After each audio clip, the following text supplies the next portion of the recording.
Hey, everyone, welcome to my first Zoom group meeting, I guess you'd call it. And today what's the date today, guys? 17th. 17th. Okay, Sunday. July. you're right. We're going to talk about something that just came through the other day and was kind of hot off the press. The exciting thing for me is when I'm talking to someone or someone's, and all of a sudden, they ask a question. That's why I love people to ask questions. They ask a question and boom, just, it doesn't happen all the time because I have a lot of information that I can draw from to answer their questions, but already. But sometimes it's just like, there it is. It's like, I'm going to call it, well, it's the Thoth streaming, but I've decided to also use the word Thoth intelligence, coming from Thoth intelligence, because it's really, and I've said this many times, I'm not trying to be misinformational, but falls very short when I say Thoth says.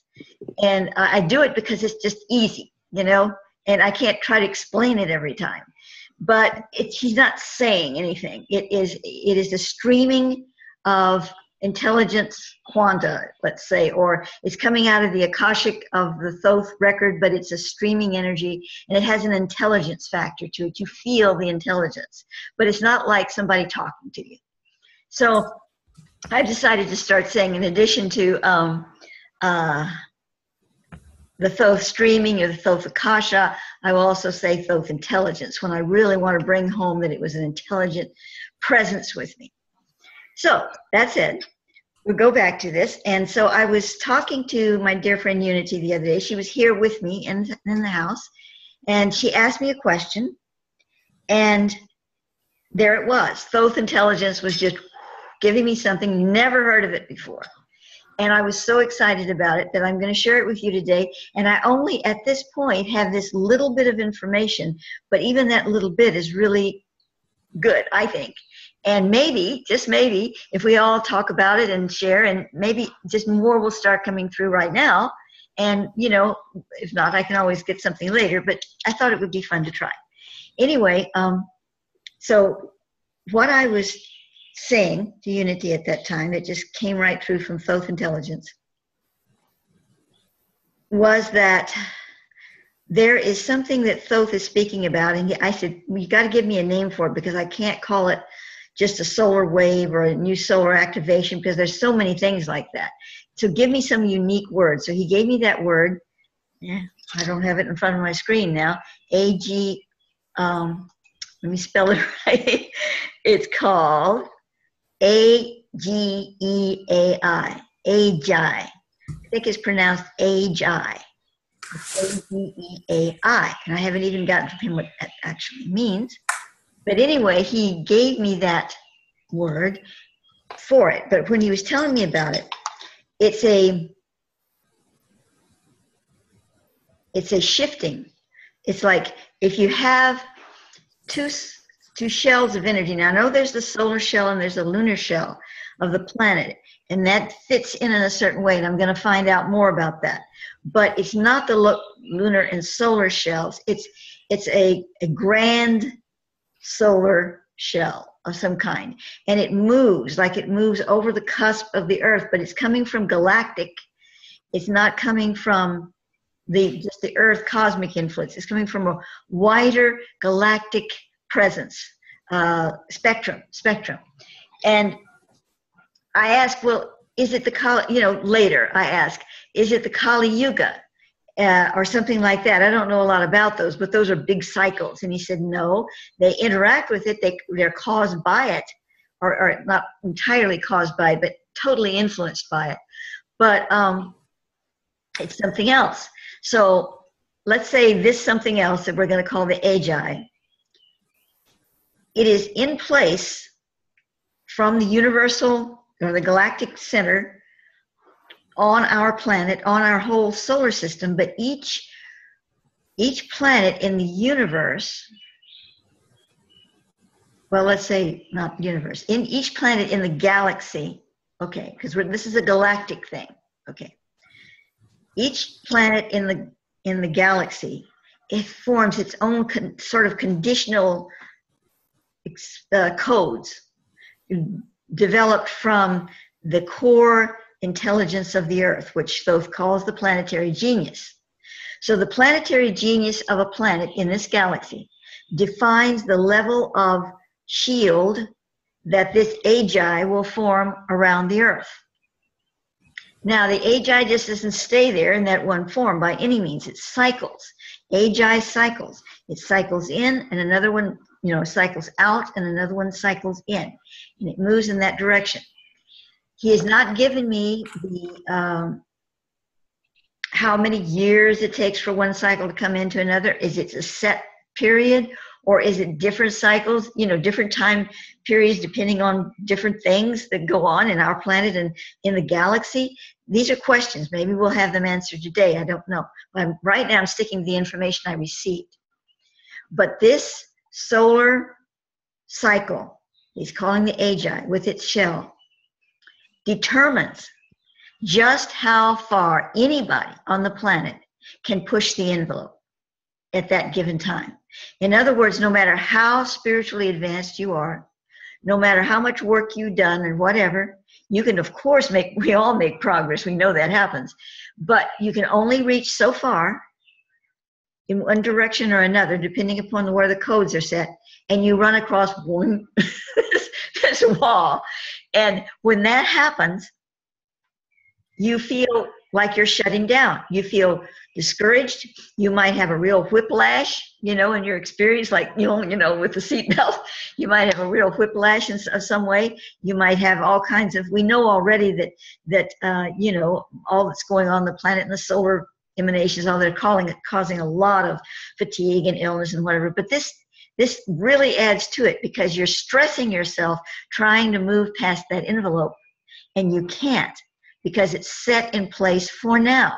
When the cycle changes, it moves up a notch, and then you've got more room, and you can move forward.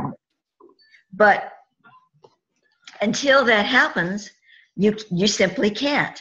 Now, that sounds very limiting, but Thoth is saying that if we did not have that format, and this, let me say this solar Ageai thing is not set into place by, some kind of beings, or, negative beings or positive beings or anything like that. It's part of the universal construction. In other words, we have certain, laws in the universe that keep the whole system running. So each galaxy has its set Ageai component.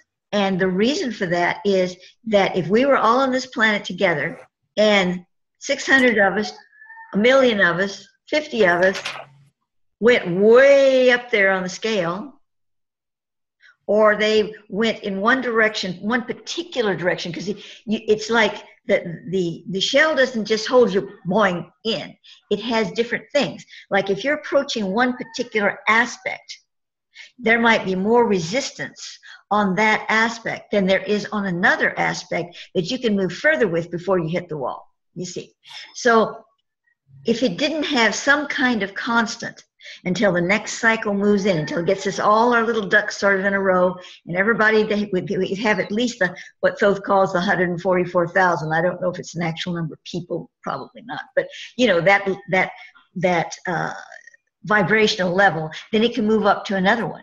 But if a lot of us just moved anywhere all the time, it would completely disrupt the whole dynamic energy cycling of this planet. This planet is put into place for a purpose, a divine purpose. And yes, it's also has certain facilitators, higher up being facilitators that are helping us work through it. But the actual codes, the laws, the shields are in place from the universal perspective, from the universal beingness.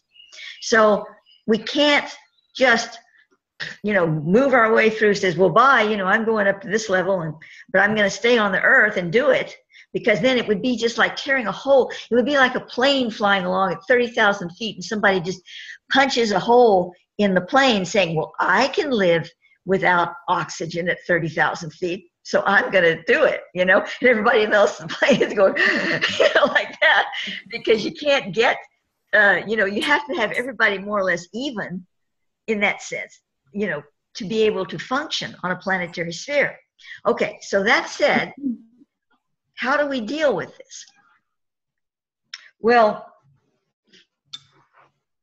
Thoth has said that, Thoth has said, the Thothic intelligence tells me, you learn that one, that there is a cushion, sort of like, we're going to use symbology here because it's the only way to go. Let's say we're inside a sphere, and that's the shell, and the sphere is sort of spongy inside, but it's got a real hard wall on the other side. So you're going to go like that, and it's gonna throw you back, and you might get a little whiplash and stuff when it happens, but you're not going to, you know, bust your head open. So you hit the wall and you go back and you go, God, what was that? You know, okay, between the wall and you and your atmosphere, let's say, there is a cushion of air. Okay, we're speaking symbolically, but this air is like, you know, just breezing along there. And so you can get into that airflow. You can just step right into that airflow and be really, really close to the wall.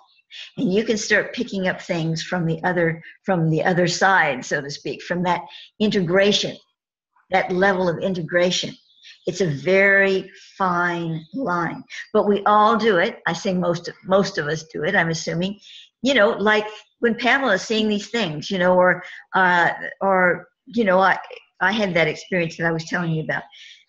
There's times, and I don't know if it's exactly that, because we can have it from other reasons too, but there are times when you get in that airflow and you have some experiences that are so profound and so out of your normal experience, of even normal experience of visions and things, that is just totally out there. That's because you've gotten into that little space, that little airflow space, even if it was for a few seconds. And that's where you received that energy. Now, why is Thoth calling it, or the Thoth intelligence calling it solar? So let's go back and look at, from the Thothic streaming, from the Thoth Akasha, what the solar thing is all about. I think I might have mentioned, well, I know I've mentioned it many times. We're going to put it in context here. And all of our being. Maya? Yes? Well, can we just make it easier on you? We all understand that this is coming to you.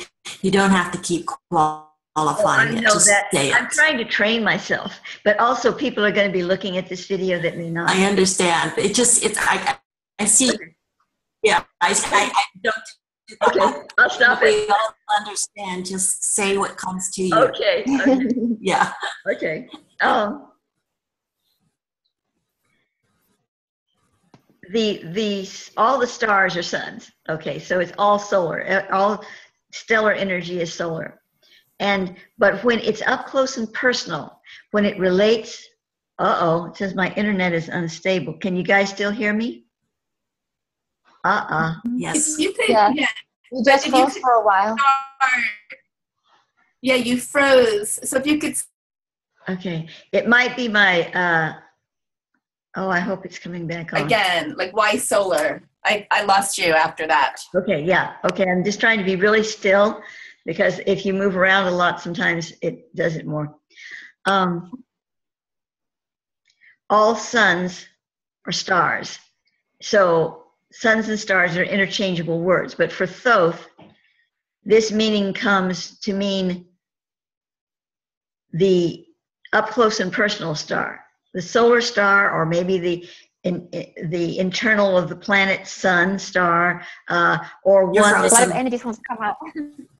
You froze again. I froze again? Oh, darn. It's not good. Yeah. I love that. Okay, we'll try it again. This is important. We're in that cushion membrane. You might have to write it. Yeah. Well, I'm going to try again. I can go off of this and come back on without closing you guys out. So if you can't hear me, We can hear you now. okay. Well, we'll see. So since all suns are stars, and all stars are suns for somewhere, but the Thothic version is that when he says a sun, he's speaking of something that's more up close and personal. The sun of the solar system, the central sun atoma of the planet, the galactic sun, something that relates to you and your experience in a real direct way. He might even be talking about like Orion, and saying a star one minute and saying a sun the next. And if he's saying sun, he's saying pay attention to this as your personal connection to the star Orion, if he changes the term to sun. So all terms of that nature relate to that. Now, the solar impact on this earth, everything that comes from the star-sun frequency, the frequency of the personal star relationship with our being, and that is the sun, even the solar sun of our inner atoma of our bodies. This all connects together and forms the creational matrix for everything we're experiencing on the planet. So whether it's the central sun of the universe, of the galaxy, of the earth, of the heart, it is all as one in that sense, and all is solar from the Thothic intelligence perspective.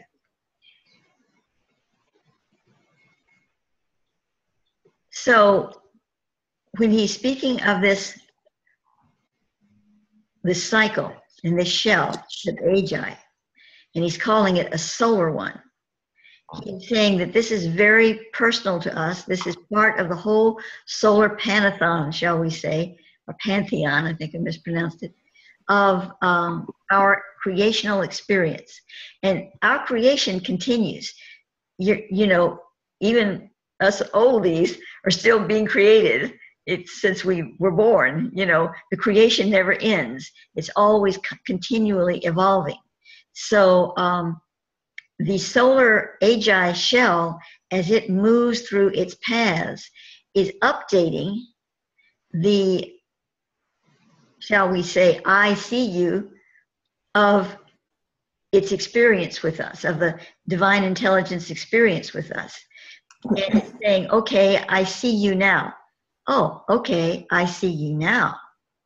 And now I see you. And it seems like it's a long, long time from one shell to another. I haven't gotten the exact years, but it's a long, long time from our perspective. But from the universal perspective, it's just like that. It's just an updating of the camera. And as it does, it gives us an update of our experience with our divine creational font and source itself. And in that way, not only do we evolve, because it's really at the font of our whole evolutionary experience, not only do we evolve, God evolves, what we call God. Because God is getting information from us to evolve as well. Of course, he's very selective about what he deems is worthy to take in and create its further evolution.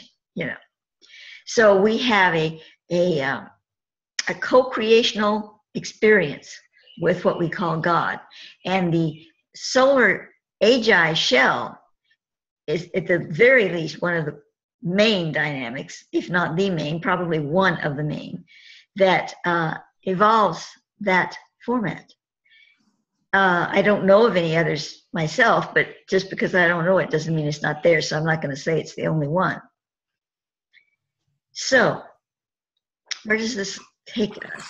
It could take us, there are a lot of things that could come out of this, a lot of deeper understanding, a lot of ways to develop perhaps programs, maybe even tuning forks that would relate to, this kind of energy. But what what it is something that we will have to see. And I don't believe that this was just handed to me just because Unity happened to answer me a question. These things all come together the way they're supposed to. And Unity was supposed to be sitting here and it was supposed to be asking me that question. And, I'm not speaking of everything has to be a certain way and it's all divine and we can't change it. I don't mean that. It's such a broad picture that, Thoth even uses the word destiny at times. It's destiny. He doesn't use it a lot because he knows it can be mistranslated. That intelligence knows that it can be mistranslated is what it means. But from the Thoth intelligence, what it means is that it is something that is so abiding in the source experience that it presents itself in the magic moment as the only place it all could have come to. But in a quantum universe, you can entangle with another destiny as well. Still, it has great importance. So I believe that something like that happens out of what we're calling destiny. And anyway, kind of off track there. But so let's take a moment. What I'm going to do is I'm going to use this. These are the Randy's tuning forks that Pamela gifted me with, among many, but they're easier to hold. But also, I call them the Ascension vibration. That's thresh and org. And Pamela, would you like to speak about them for just a minute from Randy's, what Randy says about them?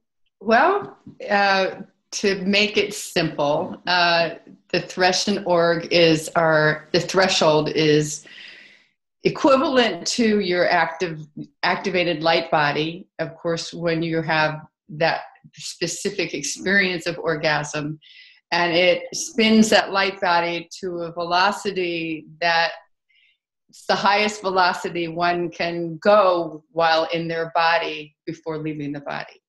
So that's right there at that brink of that ascension aspect. So it's the spin of your light body, the threshold being the right before takeoff, and then there's the orgasm. So Randy activated those actual frequencies from a rather low frequency up to this angelic level, so that it's just listening to them, just it pretty lights you up, for lack of better words. Well, I call it ascension because I feel that it is very close to the vibration of any leaving the body from any reason, death or ascension. Absolutely, well, it's the spirit. It's all absolutely in the spiritual aspect. That's what they're supposed to be about.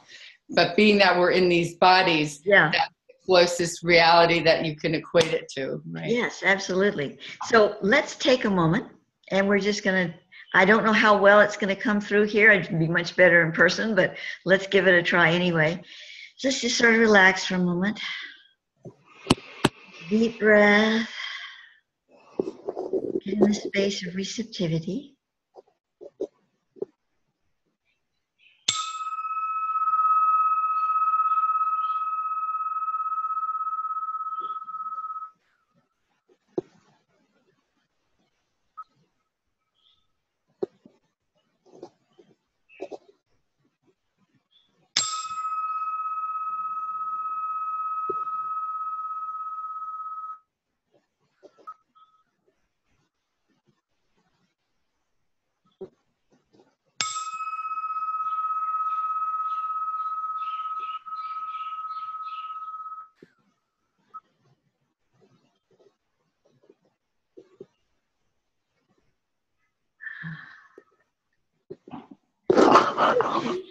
It was fine for me. How was it for you?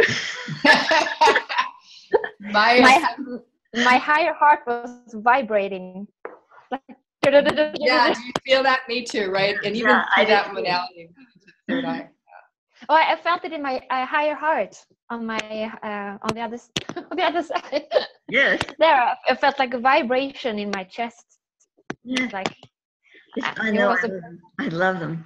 Maya, sometime if you have a microphone that you speak into and you plug it into your computer, you can do it that way too, and the sound would probably come in. Oh, okay. I tried it on my headset mic and it didn't work very well at all. No, you know, like the kind that you speak into. Mhm. I might have to just get a little cheapy one, not too cheapy, but one that I can just use for just the forks, because I would really like to. I want to be able to use them on, recordings and videos that I'm working with.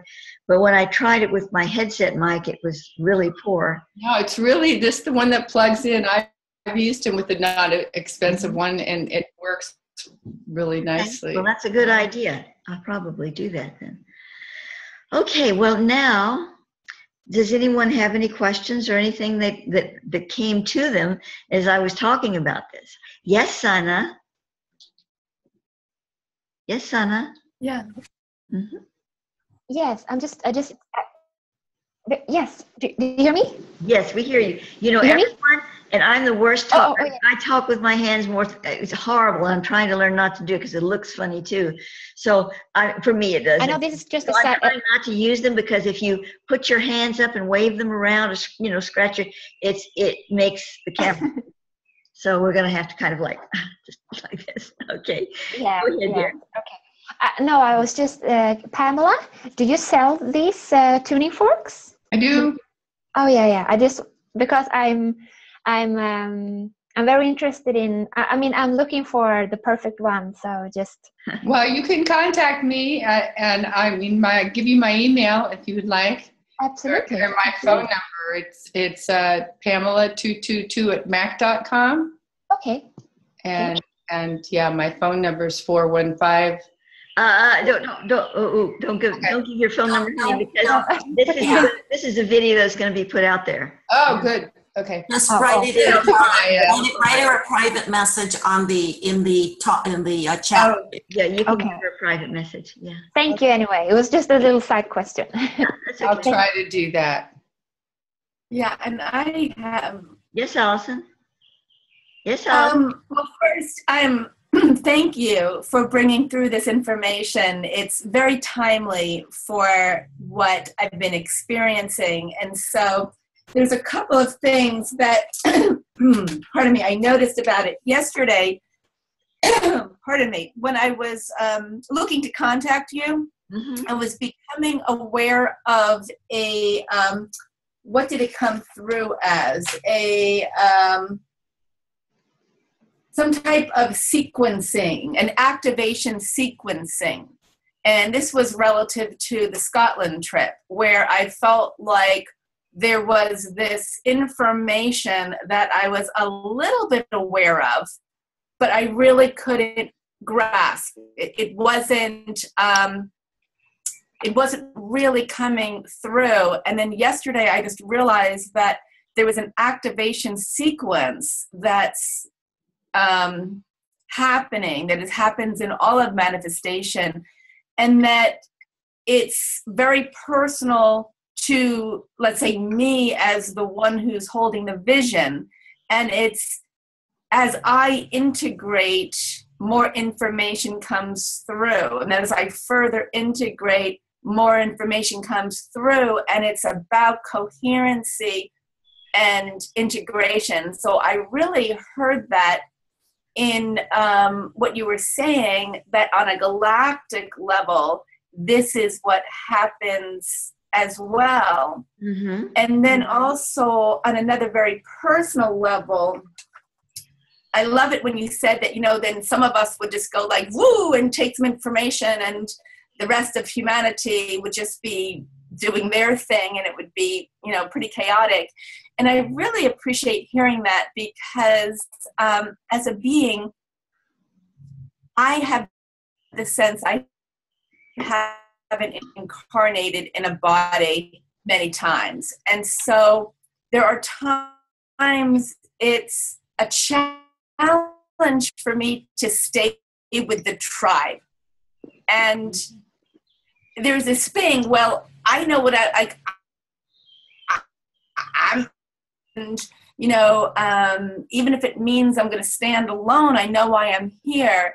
But I'm always still reminded it's about bridging and bringing everyone along. So it almost seems like it's this incredibly elegant what did I call it? Like a feedback loop and like a checks and balances to really have it be an integrated process. Mm-hmm. This whole ascension. So many of us beautiful. are challenged with that, Allison. You know, I mean, each in our own ways. It's unique to experience for each of us, but and you know, I feel the challenges are becoming more so as we get closer to this whole experience of ascension, and that's why we need to kind of hug the wall more. Of course, we have to be careful not bump our heads as we do it. But I believe that what Thoth has related here in the intelligence streaming is that we have a niche we can get to for safety, and to be able to equate it and make sense of it all. Because if we're allowing ourselves to experience some of what's on the other side of the wall, in other words, we're time traveling it, you know, then the current experience time is not so painful or out of sync for us, because we have another level of time awareness that we can entangle with the one currently and help us to keep afloat. Of course, how we do that, that's a personal experience, and I'm sure there might be techniques and whatever, but you know, more than anything, it is a personal experience, and it is awareness that is there for you.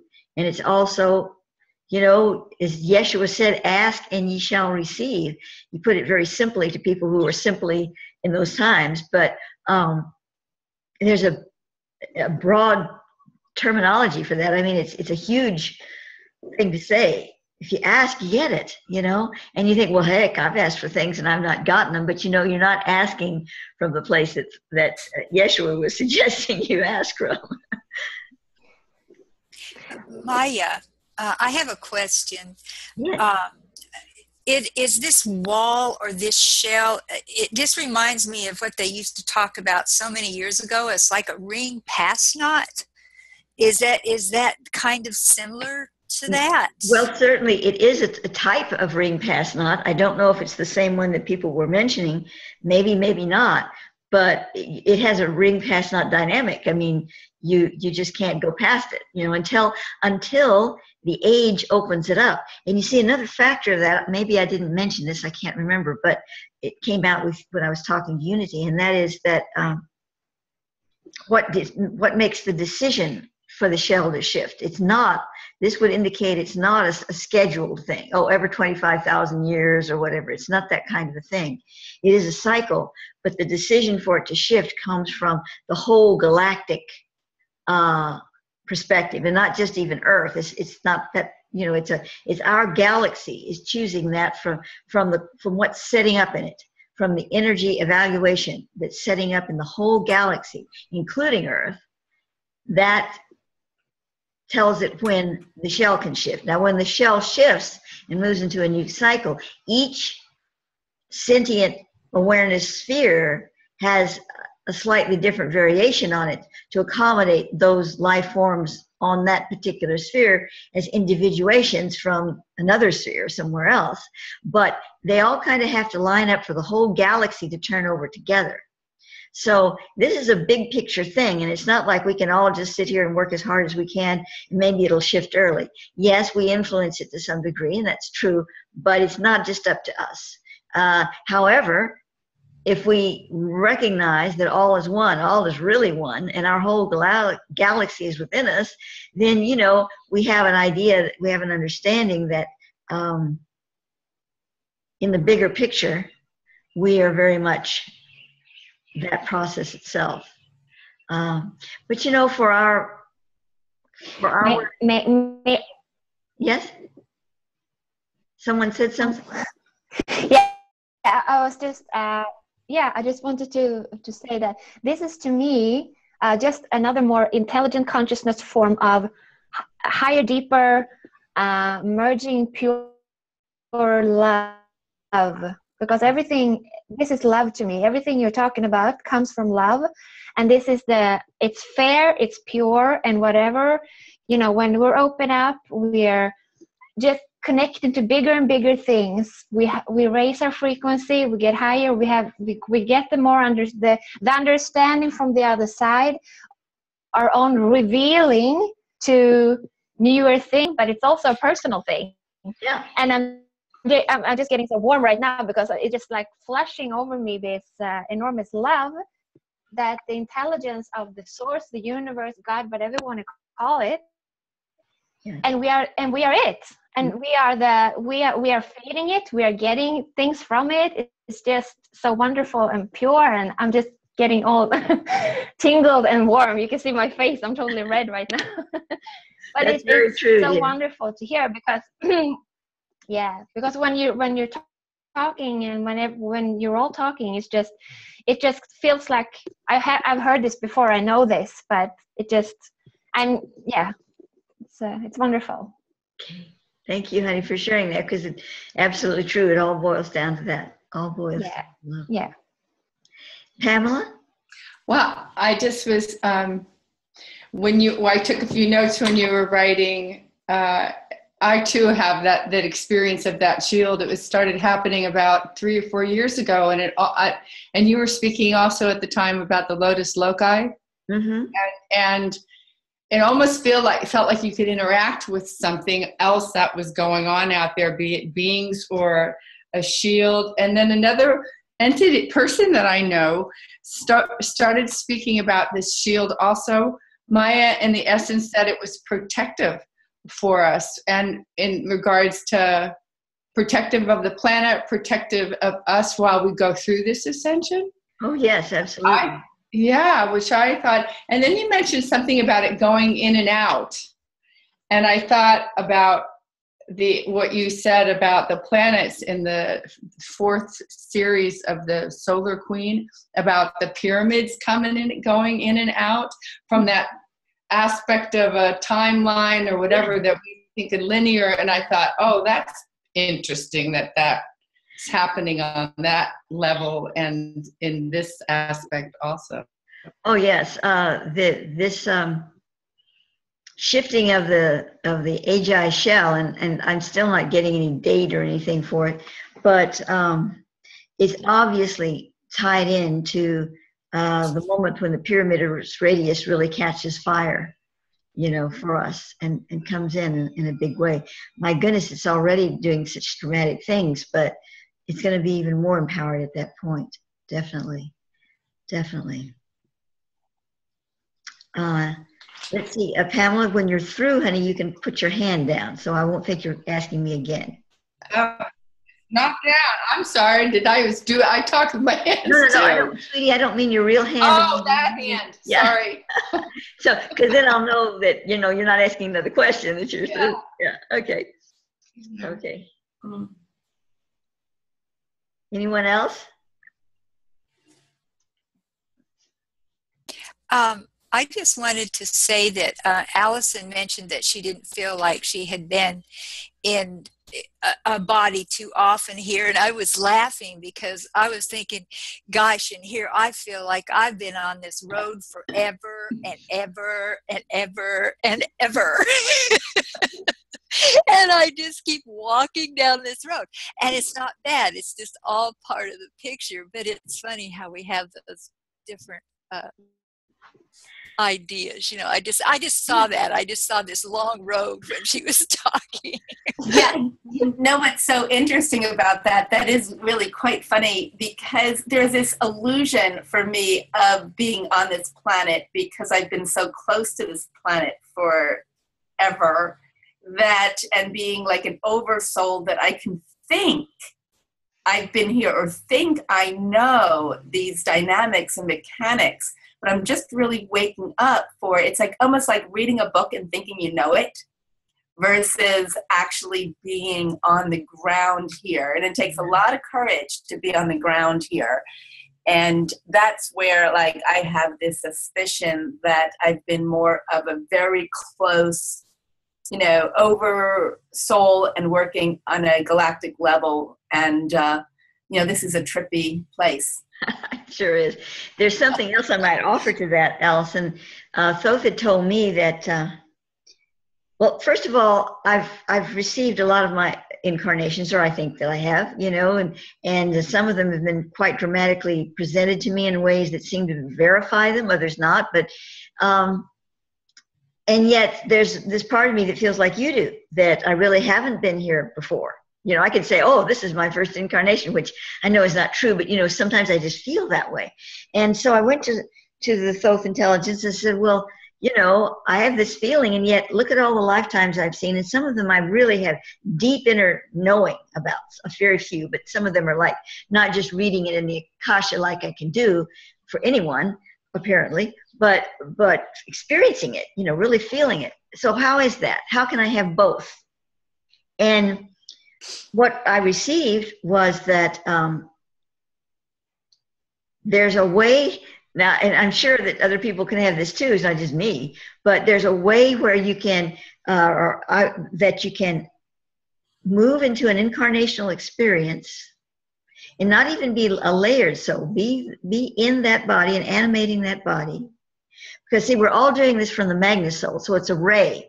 It's a ray. Thoth calls it the Magna Soul. I think it's been called the Oversoul by some people.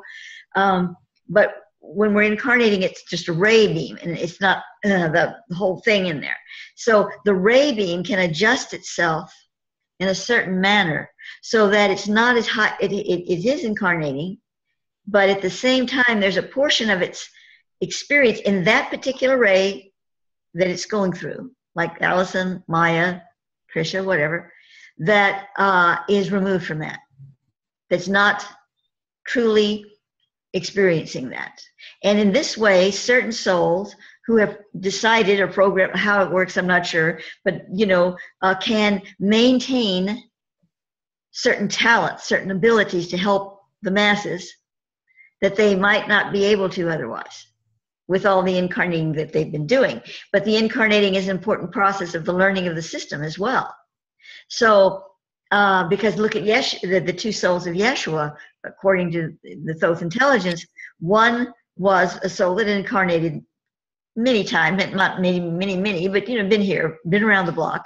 And the other, that's the Osiris soul, let's call it, so we'll know who it is.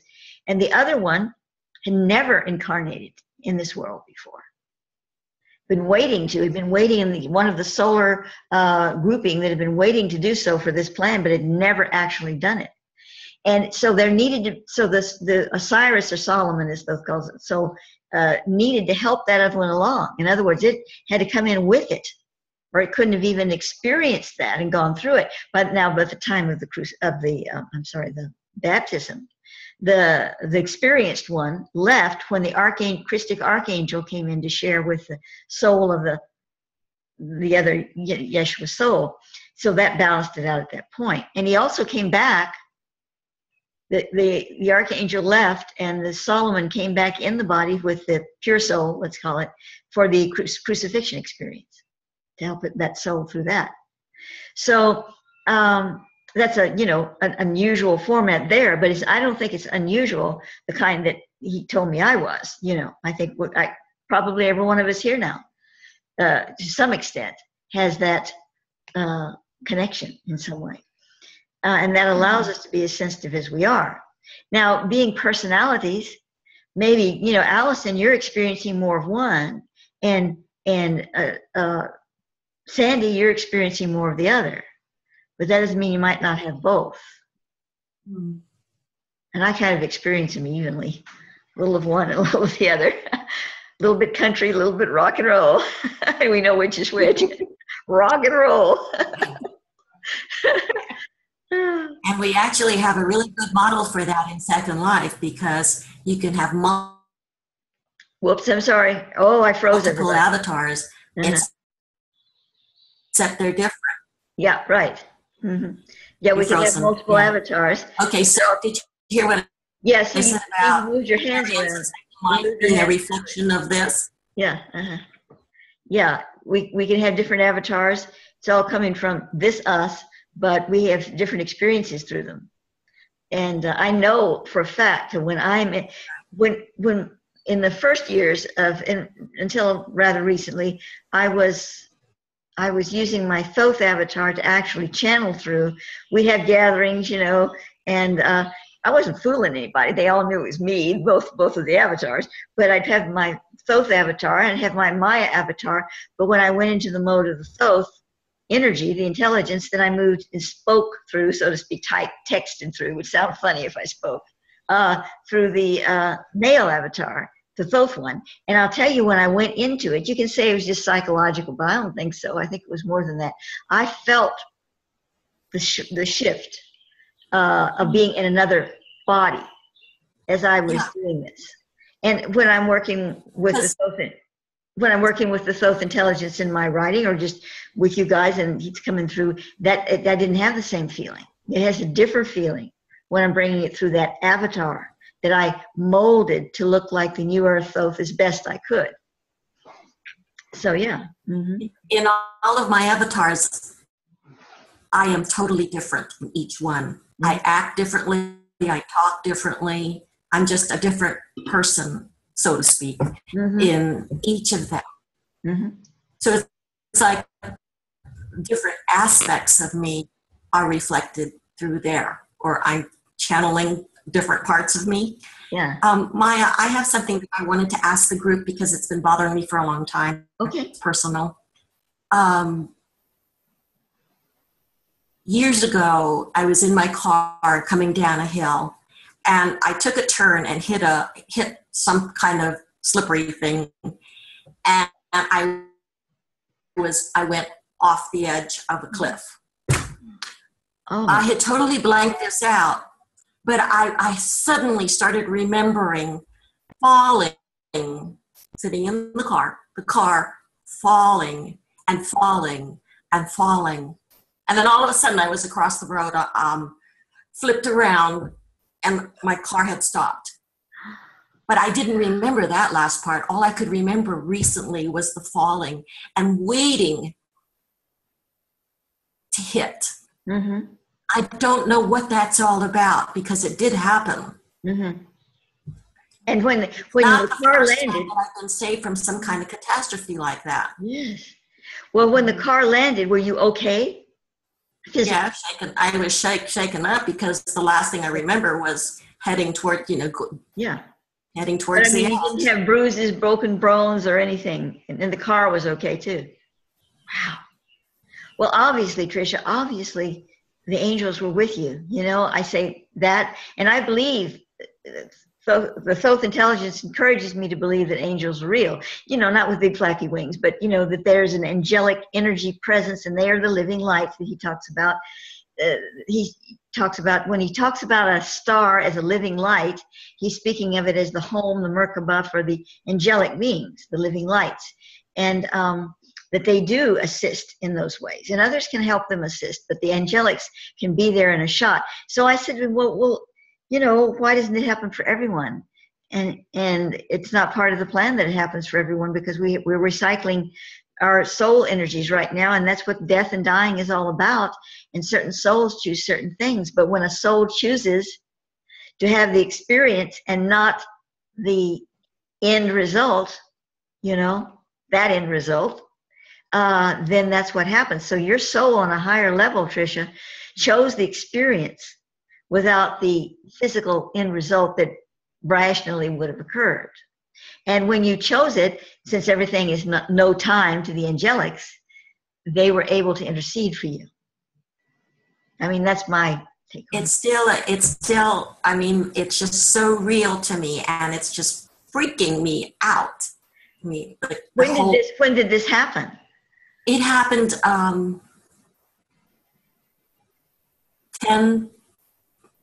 almost 10 years ago. No, 8 years ago. So why is it such a real experience? It just suddenly came back. I had blanked it out. Oh, you blanked it out. Oh, I see. And all of a sudden one day I was just sitting, sort of in, not exactly meditation, but, the other thing that's not meditation, but the same thing. Contemplation? Contemplation, thank you.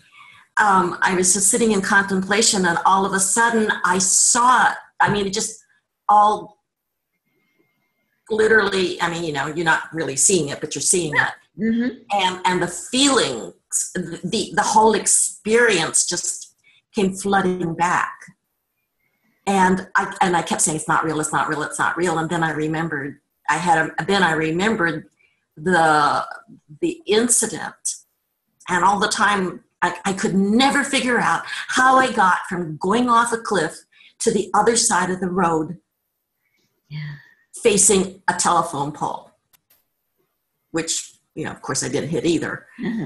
But it's like, there's no way I could have gone from that side to that side. You only blanked out one portion, and that's the falling part, falling off the cliff.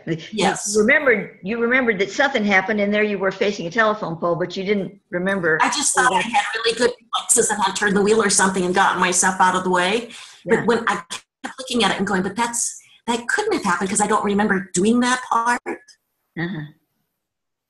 Yeah, that's amazing. Right. Anyway. Tricia, may I ask you a question about it? Yes. Have you been the same? Were you the same? Or were there any shifts in your consciousness or your knowingness after that you're aware of? Yeah, I was thinking, Well, I was the same, but see, this came after another incident that happened in Egypt. So it's what I like to think now that you've actually brought up the angelics is that the whole crew that's around behind me was helping me to fulfill my promise, which was when I was told that I had fulfilled everything that I needed to do in this lifetime and that I was free to go anytime I wanted. I looked at them and I said, "You're crazy. I can see the finish line over there. You think I'm going to leave now? I'm not leaving because my promise was to stay until this thing was over." So I re-enlisted. So they're helping. They're helping you fulfill that, yes, because that's your intentional desire. Right. Yeah, there may have been some walk-in activity of, another soul or something else coming in at that time. And it just also reminds me, I don't know why, but I'm led to say it. I was reading the Pistis, the Sophia this morning, and I don't have it with me, unfortunately, but it was talking about the 9 states of this time continuum experience we live in this reality. And I just kind of flipped the page before my contemplation time. I just looked at it, and I didn't really read. I just looked at it, and I still remember it. But I was like, oh my, we really have these 9 sets of choices about time from past, present, and future, but past, present, past, future, and there's 9 of them. And as you were speaking, I was like, oh my goodness, in that moment, did you tap into this, matrix where you could really,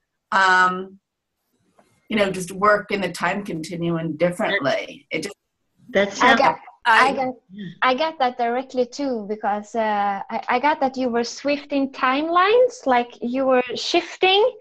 And also when you said that well, I've done what I'm supposed to do now. I'm ready to go. So it's also a reminder for yourself that I don't want to die, because you remember the feeling of going off the cliff, but you're still here. So you are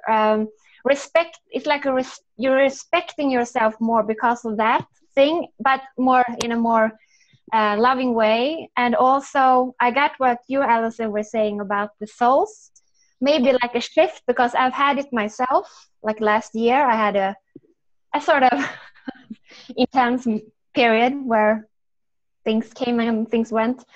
That is, I see that as well. That's what I think too. I think you did a timeline thing. It sounds just exactly like one. So we're all in agreement. We're in agreement. Timelining. Timelining, yes. With a little help from the angelic. Speaking of which, the day before, the day of no time is on the 25th this month in the Mayan calendar. Really? That's the 25th, the day of no time, and we go into I forget what it is now. It's a blue cosmic year-long, very interesting. I posted this last night on my Facebook page from the 13 Moon website. Mm-hmm. And the 22nd corresponds with the New Year in ancient Egypt. And what was the other one? I can't think of, but I thought that was special to mention also. So Yes. speaking about jumping timelines. Yeah, Maya, may I just say, I remembered a friend or a person in Australia. I just remember when you said about because many people are talking about different waves coming in, and we are drained and soaked with all these beautiful energies. But this particular person, she described that she was seeing a vision where she was at a space station where she goes with a light body sometimes. And everyone was standing in front of these big, gigantic windows. And she just remembered that everyone saw this golden wave coming, and everyone was like, "Oh my God, when is it gonna come? When is it gonna come? When it's gonna come?" And she got from her team, from her celestial team, they said this weekend, and everyone talks about this shift, and we're going through this vortex portal around this weekend and before the full moon now. So there's so many people out there talking about different things, but also a shift in some way. And I feel it, but I feel it in my way. Mm-hmm. But it was when she told me about that vision that she saw so clearly, that golden from the central sun, or the Milky Way, where we're heading. It has such an enormous intelligence, and it's, as everything has, but it's transforming in a way that it's never been done before. Everything is new that's coming in now, of course, but because nothing is the same, even though it's, you're circling around. But I could see it myself. It's like you're just bathing in this golden wave of light, so maybe it's the same thing. Yes, could very well be. Probably is. And you know what? Okay, so what's coming up? The Democratic Convention in Philadelphia is coming up. What is it? July 25th? Isn't it? Something like that? It's very, very close. And the Thoth intelligence has given me that there's going to be some huge shifts of planetary world consciousness energy coming in as a result of that. Not as a result of who wins, who loses, nothing like that. I mean, yeah, that's a big thing, but that's not what he's talking about. He's saying you get that many people because you see all these millennials and all these people. There's going to be thousands and thousands and thousands of awakened people showing up to say, no, we're not taking this anymore. And they're not doing it with clubs and things. They're doing it with as much heart-centeredness as they can muster under the circumstances. But they're going to be there in the spirit of Martin Luther King and peaceful statement of that fact. And Thoth is saying, this is working a lot of ways on the planet in other countries as well. But this is a crucible. This is a crucible because the United States of America has been for some time now the command center for the One World Legion, for the, what people call secret government or whatever. It's been the command center, and it is the superpower, and it is the one that is the most threatening to the planet right now. So all these millennials and older folks like me are going to be there in mass. Well, I'm not going to be there, but people like me. And they're going to be holding that energy frequency. Yes, there's probably going to be some little violent outbursts here and there and whatever, because they're going to be provoked. The other side definitely wants them to get a little bit violent so that they can, put it down and do something.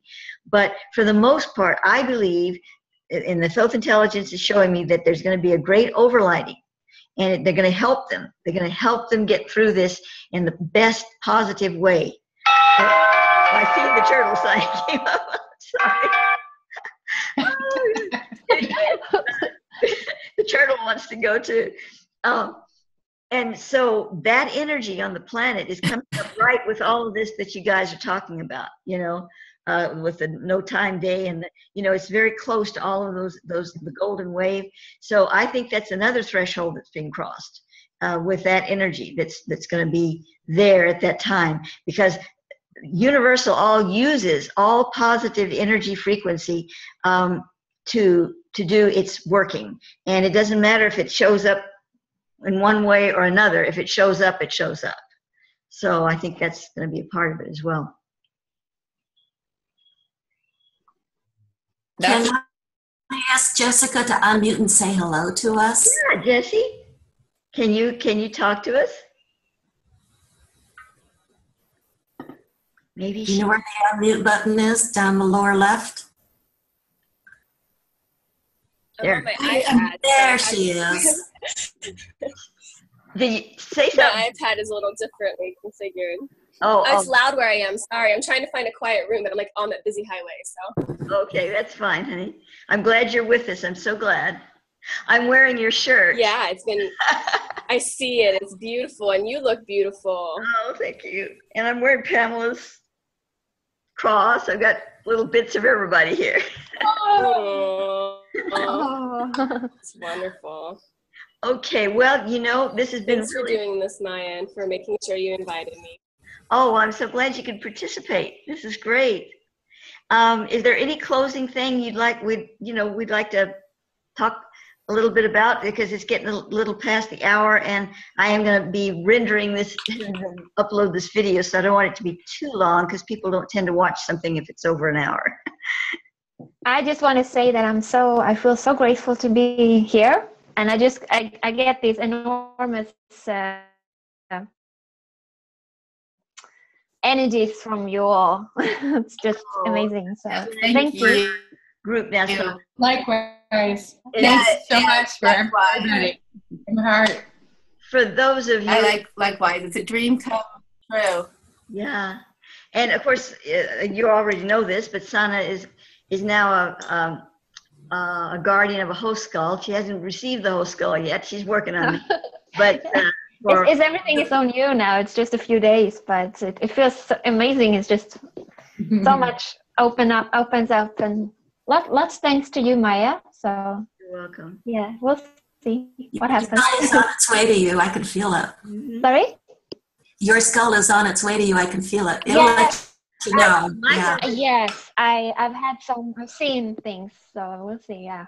She might have the opportunity to get one that actually has a crystal skull that actually has elongated, because the one that she's guardianing has an elongated skull, like the ones in the Andes, and so she could use another one, it's just a host, but it would be nice if she could get the elongated. Thoth calls, and I want to explore this more. This is a whole nother thing, but this more with him later, but the Thoth intelligence calls it a fifth frequency being, that dweller that those with the elongated skulls, like the ones in the Andes, that type, and some of them in Egypt too, like Akhenaten and whatever, are fifth frequency. What do you mean by fifth frequency? What? Yeah, that's what he called it, and I said, well, what is that? And he said it can be. Oh, no, I didn't hear that last word after frequency. No, fifth frequency crystal skull, fifth frequency being. I'm sorry.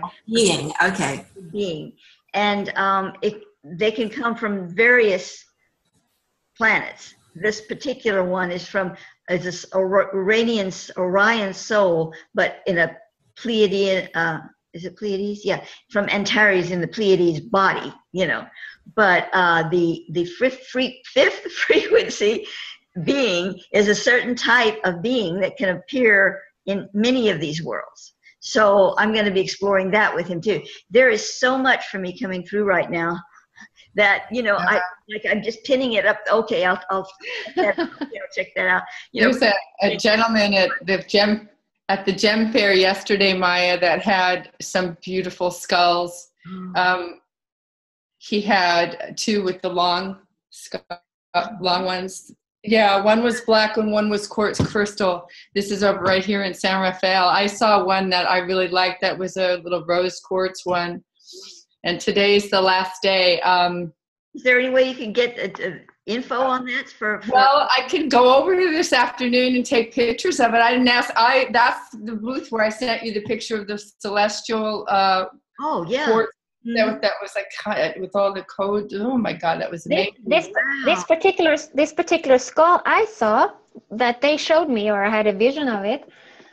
Two different visions, but yesterday actually I had another vision, but that's completely different thing. I told you about that, Maya, but I have to let it sink in because it's it's a lot. But this one it's elongated, but it goes down, and it's almost like it has a hair or some sort of like I don't know how to explain. I can go over there and take a picture of these and at least get his information if you want. It's only 1 o'clock here and it's still going on. That would be great. But it was one that kind of went to the side, and then at a point there was a few different ones for, and he knew where they came from. He had a couple that were from a particular man. I think this one was the one that I have come across not too long ago from a friend, David Riker. They were from another person in Brazil. I don't know if it's the same man, but the way they did the jaw is so beautiful because the light just comes in it so beautifully. I've never seen a skull that lights up so much compared to these, and those two really grabbed me also there. But I can go in and get pictures, and I'll be happy to do that, and get his name for you if yeah, absolutely. I would love to. Yeah, thank you. While you're there, if you could get pictures, a few shots and infos from anybody that has some really nice crystal skulls, because it would be nice to have a supply of names of contact. David talked to me yesterday also and said he apologized that he didn't get back to us. That something happened with his emails, and then he saw them all. So I saw them yesterday. He had one skull left, but he said it was supposed to go to some woman in Colorado, but he wasn't sure. But I'll go over there. I'm happy to go back over there just to talk to him again and tell them there's somebody interested. Yeah. Well, yeah, and just get from any crystal skull dealers that have really nice skulls. I'll get his name, his information, and I will take pictures of those. Yeah, so that we have it on file, because we never know, what's going to happen. Oh, he had some good ones. I liked his energy. He was kind of like one of these big keeper guy, like Joseph Bennett, who has compassion, that you see them standing by the side of a cave, guardian of this cave with the skull in it. Right. Oh, gosh. Okay, my dears. Well, I'm going to say, let's close it for today, but let's do a little toning. Oh, yes. Here we go.